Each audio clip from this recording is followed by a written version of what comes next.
नमस्कार, मैं आरबी सिंह यादव और आप देख रहे हैं मेरा YouTube channel RB Singh Yadav editor. आज हम उत्तर प्रदेश और मध्य प्रदेश में जमीनों को लेकर के, मंदिर में हो रहे घोटाले को लेकर के आपसे बात करेंगे। इसी आधार पर हमने ये वीडियो तैयार किया है। आपको अच्छा लगे तो इसे शेयर जरूर करना और देश दुनिया तक पहुंचाने की कोशिश भी करना कि लोगों को पता चले कि भारतीय जनता पार्टी और उसकी जो अन्य शाखाएं हैं वो किस तरह से लूट मचा रही हैं। तो चैनल अभी तक सब्सक्राइब नहीं किया है तो जरूर कर लें। अब मैं सबसे पहले एक वो वीडियो आपको दिखाना चाहता हूं जिसमें एक साधु हैं जो राम जन्मभूमि थाने के पास पत्रकारों से बात कर रहे हैं और उन्होंने पूरी कहानी खोल दी है कि चंपत राय ने कैसे मंदिर के धन को लूटा है और उन्होंने 4 लोगों का नाम लिया है। बाकायदे ये वीडियो हम देख लेते हैं। उसके बाद फिर मैं चलूंगा उज्जैन, वहां भी मंदिर है, आप जानते हैं उज्जैन का महाकाल मंदिर है। वहां के मुख्यमंत्री हैं मोहन यादव, उनकी भी परतें खोलेंगे।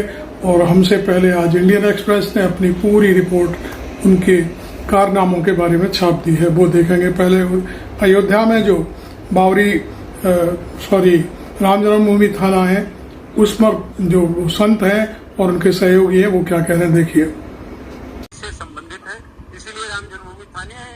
राम जन्मभूमि पर जो चढ़ावा आता है प्रतिदिन करोड़ों का, अयोध्या के राम मंदिर का सामने मामला आया बना कि था। 7.5 करोड़ 7 करोड़ रुपए चोरी किया इन लोगों ने। इसके पहले 8 महीने का सीसीटीवी फुटेज डिलीट किया है इन यादव ने।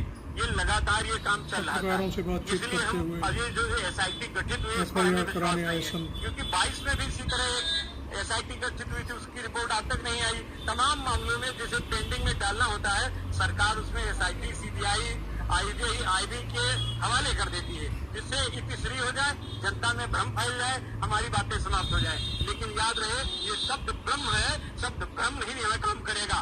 ये हम लोगों की आस्था के साथ खिलवाड़ है। हम चारों चोरों को, चोर चंपत राय, चोर अनिल मिश्रा, चोर टिन्नू यादव यानी रामशंकर यादव, चोर गोपाल राव, चारों के नाम हम एफआईआर देने के लिए आए हैं कि एफआईआर दर्ज करें। अगर नहीं करेंगे तो हम एसएसपी से मिलेंगे, एसएसपी नहीं करेंगे, डीआईजी है, फिर आईजी है, फिर डीजीपी है, नहीं करेंगे तब हम अदालत में जाएंगे। पीछा नहीं छोड़ेंगे इन चोरों का। और एसआईटी जैसी भ्रामक व्यवस्था के पीछे हम अपना समय नष्ट नहीं कर सकते हैं। एसआईटी पर हमारी कोई आस्था नहीं, कोई विश्वास नहीं। हम राम के नाम पर एसआईटी जांच करेगी, धर्म के नाम पर एसआईटी जांच करेगी। जब इसी थाने में बाबरी मस्जिद ढाई गई थी, सीबीआई ने जांच किया, हम लोगों को मुलजिम बनाया, हम उसके मुख्य आरोपी बनाए गए। हमने 30 साल कैसे मुकदमा लड़ा होगा? इसे चंपत राय चोर नहीं जानता है, इसे गोपाल राय चोर, अनिल मिश्रा चोर और टिन्नू ड्राइवर नहीं जानते हैं। इससे हमारा परिवार, हम लोग जानते हैं, हमें दर्द है किस तरह गोलियां खाकर, लाठियां खाकर, अपनी बर्बादी सहकर हम लोगों ने पूरा समय, पूरी जवानी लगाई। आज राम के नाम पर, राम जन्मभूमि के नाम पर राम रतन की लूट की जा रही है। ये देश के लिए सबसे बड़ा दुर्भाग्य का विषय है। ये हमारी आस्था और इस देश के समस्त हिंदुओं के लिए डूब मरने का विषय है। लोग घरों में बैठकर एसआईटी के भरोसे बैठे रहेंगे। हम किसी एसआईटी पर विश्वास नहीं करते हैं, इसलिए मैं ये एफआईआर कराने आया।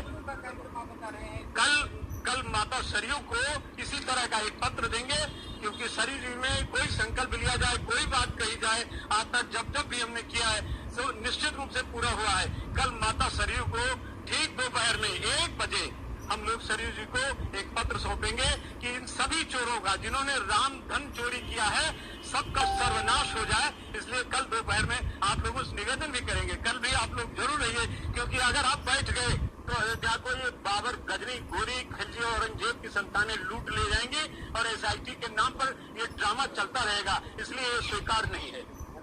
आपने देखा उन्होंने सारी परतें खोल के रख दी हैं। बाकी चीजें हम पिछले वीडियो में भी दिखा चुके हैं आपको, और वैसे भी सब कुछ वायरल हो रहा है, अब कुछ बचा नहीं है। पहले 50 करोड़ का, 80 करोड़ का, फिर 200 करोड़ का, अब बताते हैं कि जाने कितने करोड़ का, 700 करोड़ है, क्या है। लोग कह रहे हैं अब तो कि पिछले जो सीसीटीवी कैमरे की जो रिकॉर्डिंग थी उसे डिलीट कर दिया गया, और अब शायद ये जो 5-6 महीने का मामला है, इतने में ही इतना बड़ा घोटाला सामने आया है। खैर, अब चलते हैं हम उज्जैन में जो 253 एकड़ जमीन वहाँ के मुख्यमंत्री मोहन यादव के जरिए खरीदी गई है। उन्होंने खुद खरीदी, अपनी पत्नी के नाम खरीदी, अपने बेटे के नाम खरीदी, बेटे के बहू के नाम खरीदी, भाइयों के नाम खरीदी, भतीजों के नाम से खरीदी, और वहां पर उससे पहले प्रोजेक्ट लॉन्च उसके बाद प्रोजेक्ट लॉन्च किए गए और वहां सड़कें बना दी गई और वो जमीन फिर दूसरी कंपनियों को बेच दी गई। फिर कुछ सरकार को उनका मुनाफा कमाया गया बहुत सारा, और ये सारी शिकायतें भी हुई। मैं समझता हूँ आरएसएस और बीजेपी के तमाम लोगों ने शिकायत की, और लेकिन उस पर हुआ कुछ नहीं। अब सामने बात ये आ रही है कि मोहन यादव हटेंगे कि नहीं हटेंगे, ये तो हम नहीं कह सकते, क्योंकि मोहन यादव को हटाने का मतलब है कि अगले साल जो उत्तर प्रदेश में चुनाव आ रहा है, अखिलेश यादव के सामने ला करके उनको खड़ा किया जाएगा, और जिससे कुछ यादव वोट इनको योगी आदित्यनाथ की पार्टी या ये कहें बीजेपी को मिल जाए। हालांकि यहाँ भी एक टिन्नू यादव हैं जो अयोध्या में घपला कराए हुए हैं, वो भी है। सब ऐसा लगता है कि वहाँ पर टिन्नू यादव और यहाँ पर उज्जैन में मोहन यादव और उनकी पूरी फैमिली इसी बात पर अड़िग है कि किसी भी सूरत में अब जो सरकारी माल है या ये कहें कि जो गुल्लकों में रखा हुआ माल है वो हमारा अपना है और किसी का नहीं है।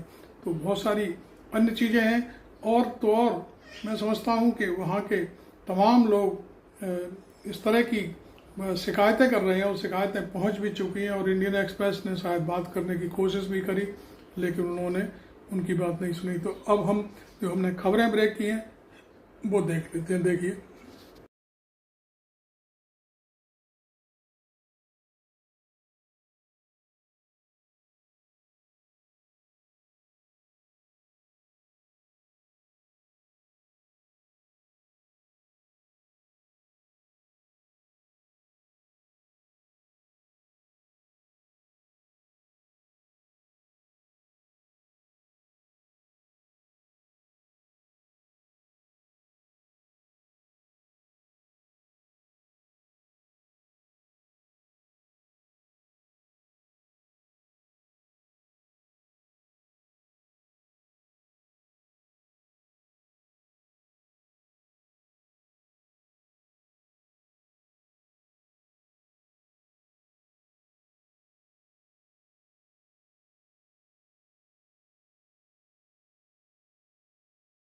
एक एक करके सारी खबरें आपके सामने रखी, और आपको क्योंकि छोटा वीडियो ही आजकल लोग देखते हैं, तो मैंने सोचा भाई इतना सा ही जो खबरें ब्रेक करके आप तक पहुंचाई जाए, समझाई जाए, तो आपकी समझ में जल्दी आ जाएगी।